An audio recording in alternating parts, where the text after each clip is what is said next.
Welcome to the Undragoned podcast, focusing on fortifying the people of God and slaying dragons.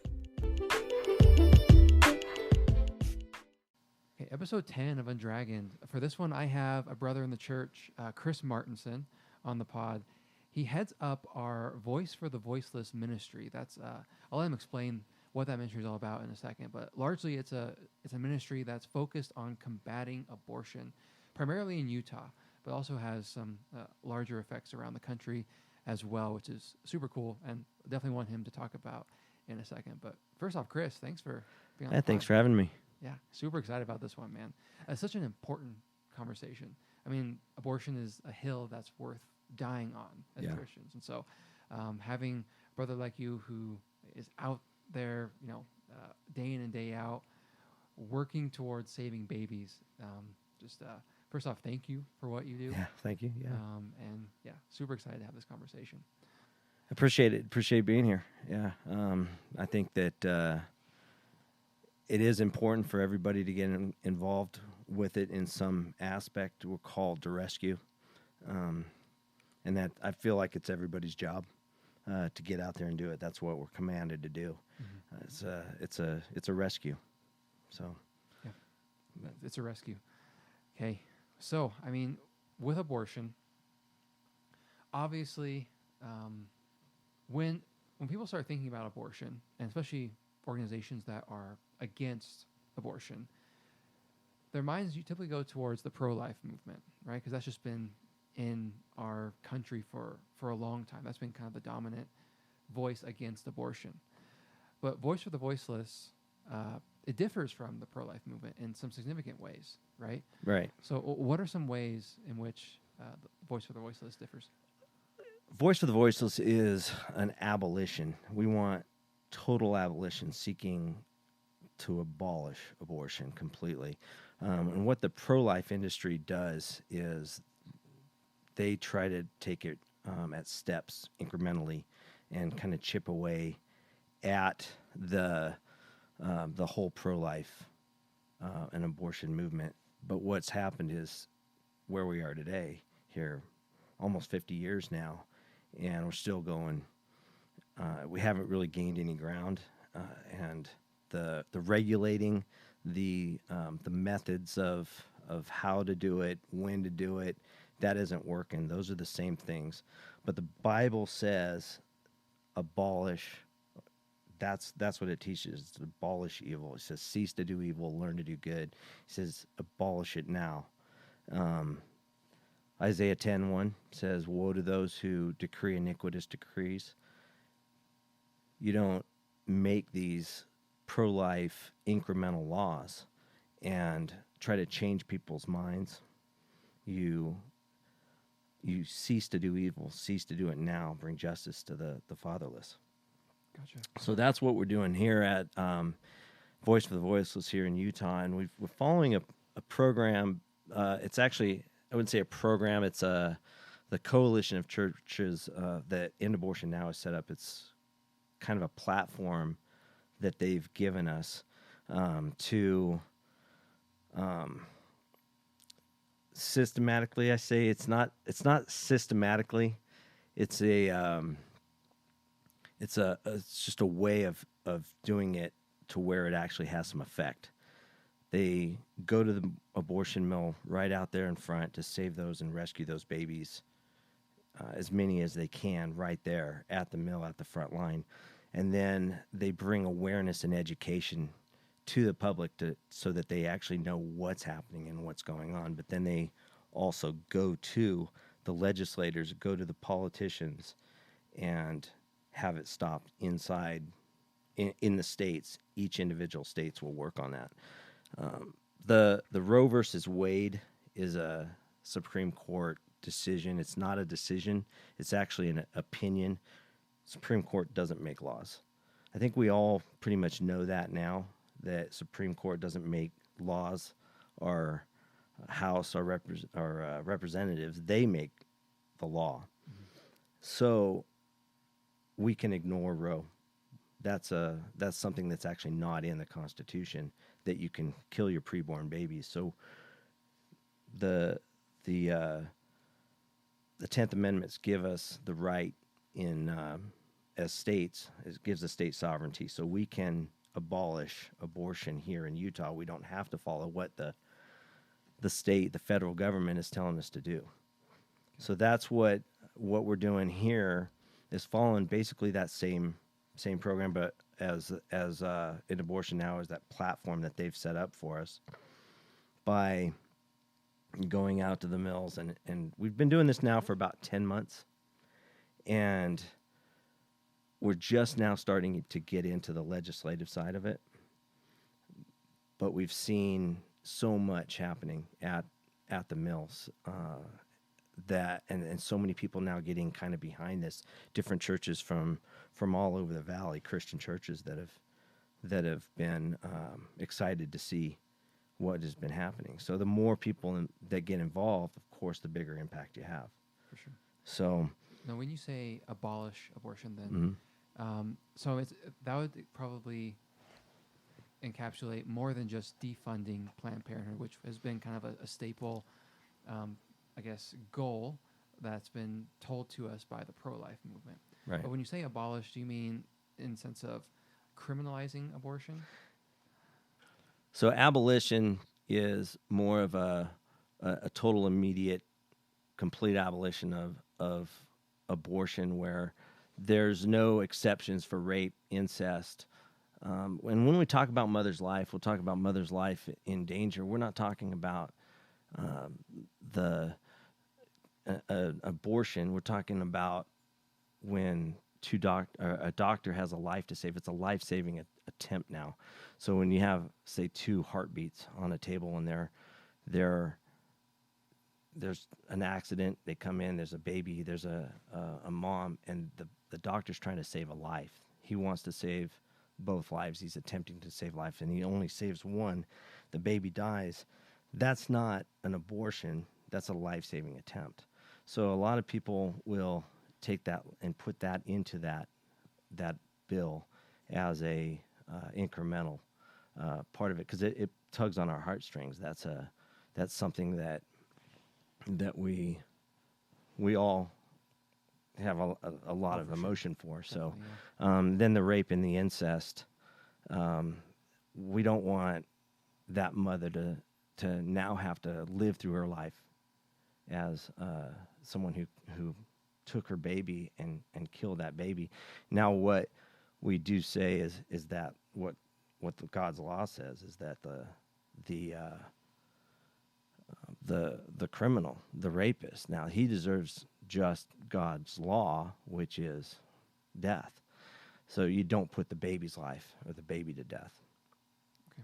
So, but yeah, the incremental laws by pro-life, they tend to go and they're looking at many different aspects of trimming that tree of abortion, taking pieces of it, say as they have one that says 72 hours. You watch a video, 72 hours later, you can now kill your baby. Or if you bury your baby properly, you can kill your baby as long as you bury the baby and give it a proper burial.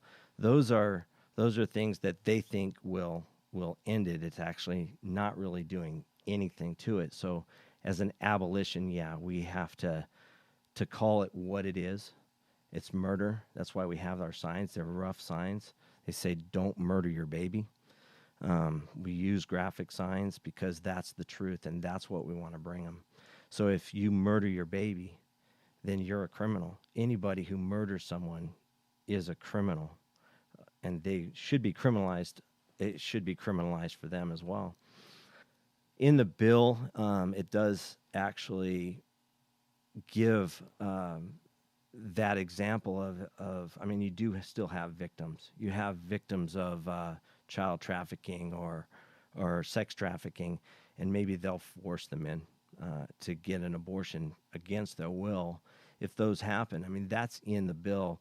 It doesn't mean that if you have an abortion, you're automatically going to go in and be convicted of as a murderer, but you will have to go on trial. They'll investigate it.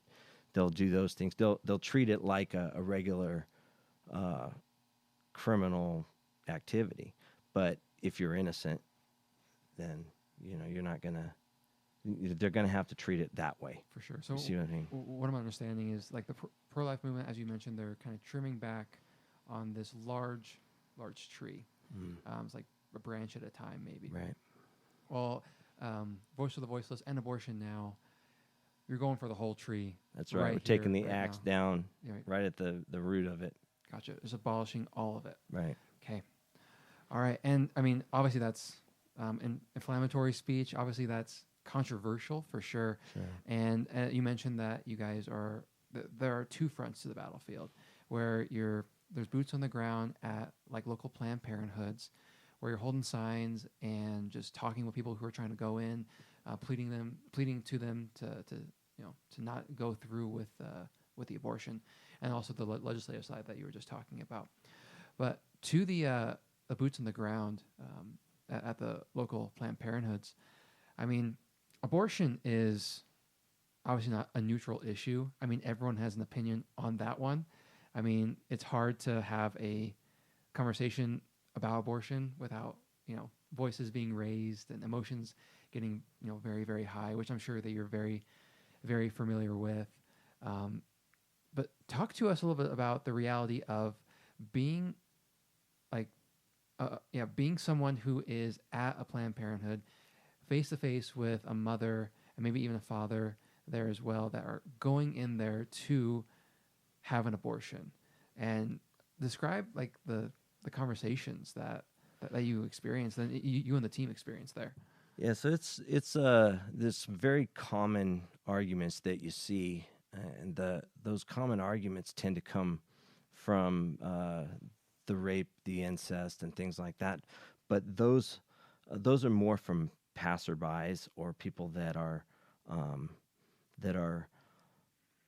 kind of defending it. The moms that are going in there, they're not there because things are going great. They want to get in. They want to get rid of a mistake.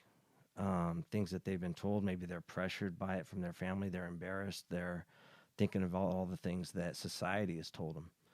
And so usually they will rush by and not want to talk to them. So we have 5 seconds, maybe, to try to get them to stop.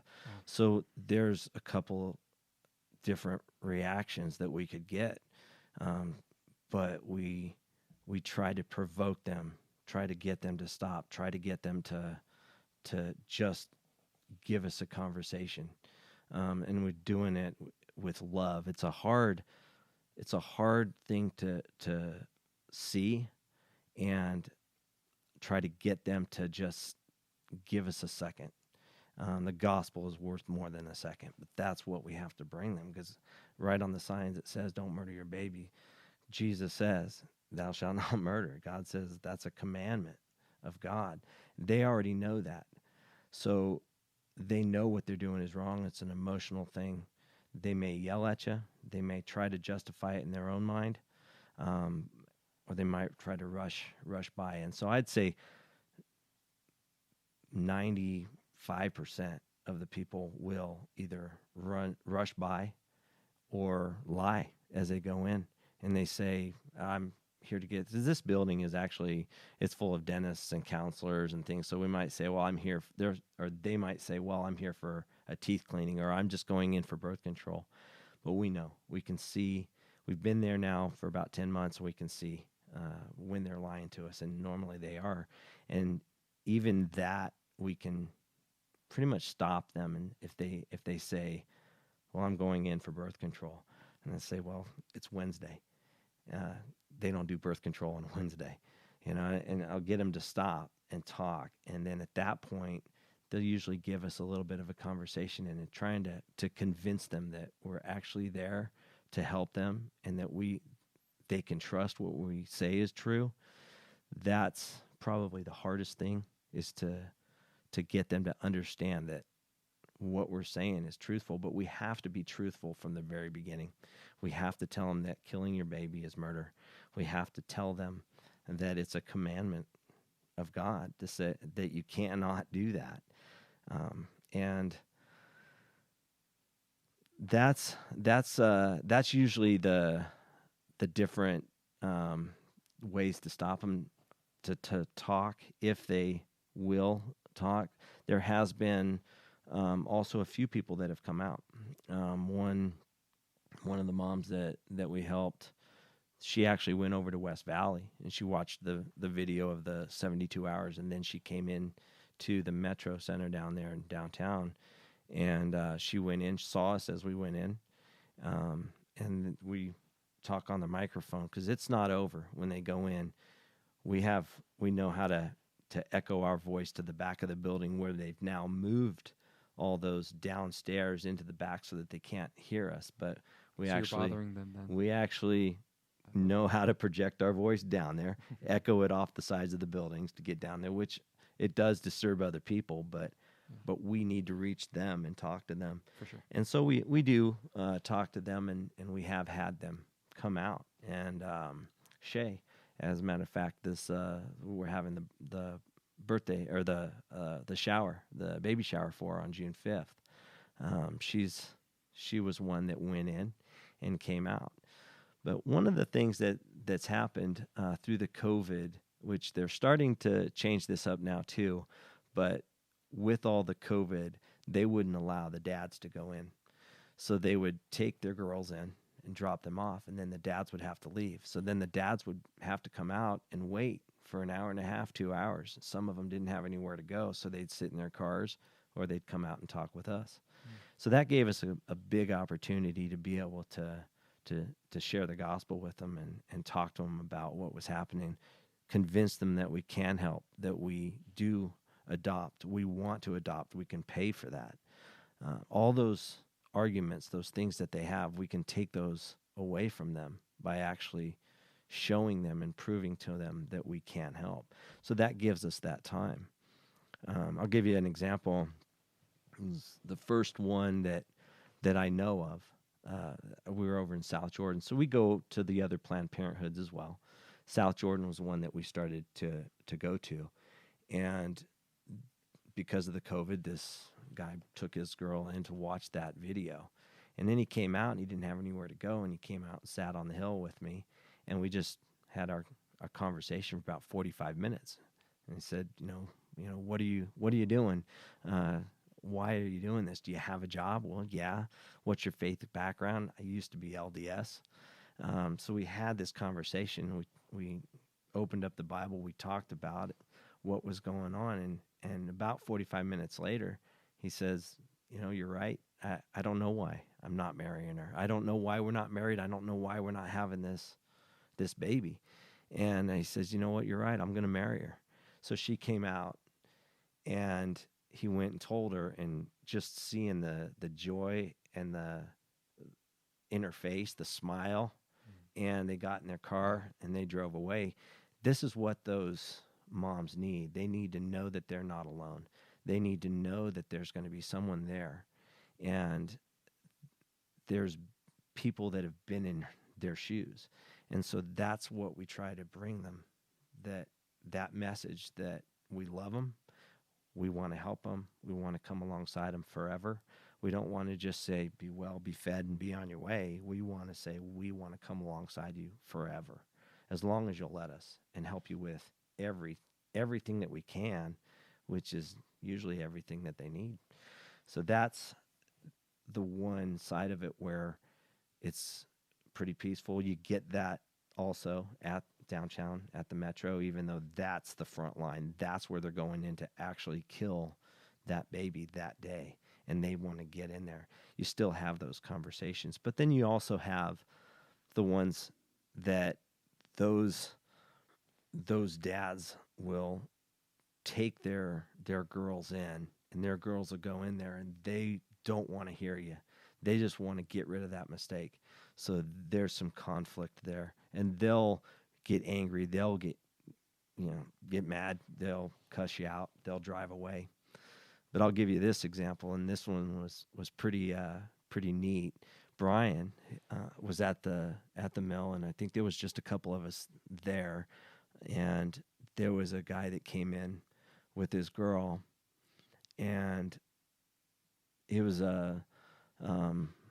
he didn't say anything to him as he drove in, but Brian noticed that he, he went straight back and into a parking space where we could see, but he stayed in his car, and we continue to talk to him as they come in.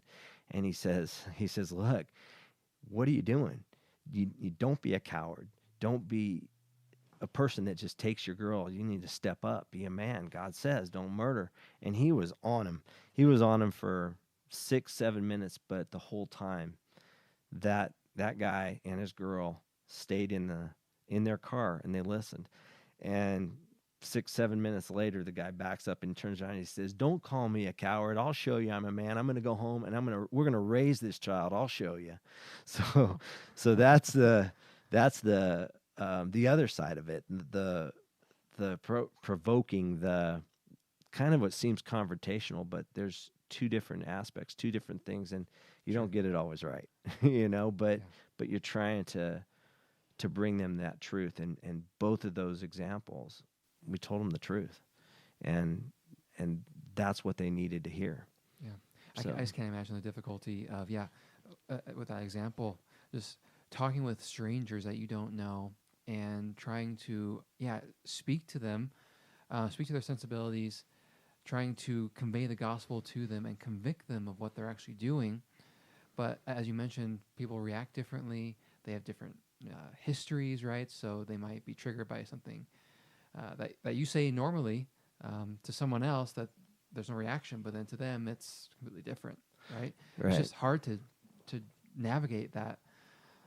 It's just, well, when I tell you, it's when you're out there and you're talking to these different emotions every day. It's one of those things where if you can do the abortion ministry, you can do anything. That's kind of how I feel afterwards. Is you don't have a problem going up and talking to somebody, and you don't really know how they're going to react, but you've seen it all before. They get mad at you, they accept you. Even we go to the temple square, we'll talk to people on the street out there, and you meet all sorts, visitors, LDS, agnostic, Satanists, people who just don't care about anything, Sure. that we see all of sorts. So, and it's just it's kind of I don't know what they're going to say, but I know what I want to say, and I want to give them that message. And if they listen, great. So I'm not really concerned about offending them, because I'm not trying to hurt their feelings. I'm trying to tell them the truth. They're, the Bible says, rescue those, that are stumbling to the slaughter, and they are too. Yeah. They're and by its very nature, the gospel is offensive, right? I mean, it speaks to, like, we are depraved human beings that cannot come to God. And it's only by His mercy that He reaches out and saves. That's right. And that offends us because we want to have this,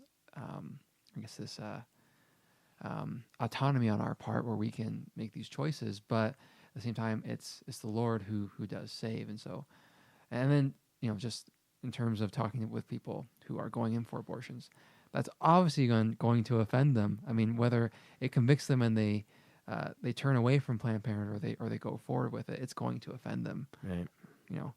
And I think that's part of the goal there, it sounds like. And one other thing that I picked up on from you is that in those instances where those babies were saved, and the father took ownership and decided to raise the child, you mentioned that that Voice for the Voiceless also tries to help those families even after they make the decision that they want to keep the baby, in terms of shelter, financial support. It's more than just trying to stop the killing of babies, right? It's actually supporting those families as well, which is something that it's a common argument against people who are against abortion, that, you guys just want to stop the killing of babies, but you don't want to actually take care of the babies outside of the womb. Well, no, I mean that's not true, and I think that is a common argument. And Absolutely. I think that's why it's so important that we have these local movements, these grassroots movements, where we have people in the community with others that they can support each other, right? And I think that's one of the great things about Voice for the Voiceless is that, people that, there are people in South Jordan, where we are right now, that might be driving up to Planned Parenthood tomorrow and chatting with you or Brian or whoever's out there that day, that then say the Lord convicts them and they turn away, that then we can go and support and continue to minister to, which, it's just, to that point, I think it's just so important that this is done locally. You also mentioned in terms of legislation, there's a national aspect too, but it has to be both and. It's not just one or the other. That's right. There is it has to be done here in Utah, and that's what we as Voice for the Voiceless are fighting in Utah, and specifically we're in Salt Lake City, and this is the only Planned Parenthood in all of Utah that gives abortion, is the one that's right down in Salt Lake City, the Metro Center. There's Wasatch Women's Center, they do a few, and we have been out there. The Refuge has gone out there. I've been out there a couple of times. The Refuge now, church up in Ogden, they now will go to the Metro Center also, because we've had a big impact there. Sometimes there's so few at Wasatch. We want to be there, but we don't have enough people to be there. And there may not be, we might be there all day, and we won't see anybody go in, where we'll see 10 a day down at Metro. So as it's growing, we've been able to go to South Jordan, Ogden, West Valley. We've even been to there's another one that's real close to Metro Center. We've been over there a few times. So it's as more churches get involved, we're able to go out more often. The outer ones is maybe once. But like you said, there may be somebody going from South Jordan, and they've been to the South Jordan, and maybe they saw us there, or maybe they saw somebody there, and it made them start to think. Maybe they took a tract. Maybe they're not sure, but then we see them again, and that has actually happened in Ogden, where the Refuge goes out there regularly, and they'll call and say, "Hey, somebody just watched the video, and they're going to be down there." And we've seen them in 3 days. We'll see them going into the Metro Center and been able to talk with them again. We don't know how many have driven by and turned away. It's I don't count, so I don't know how many that have actually come and said we're leaving. But and even if I didn't know, I'd still be out there. But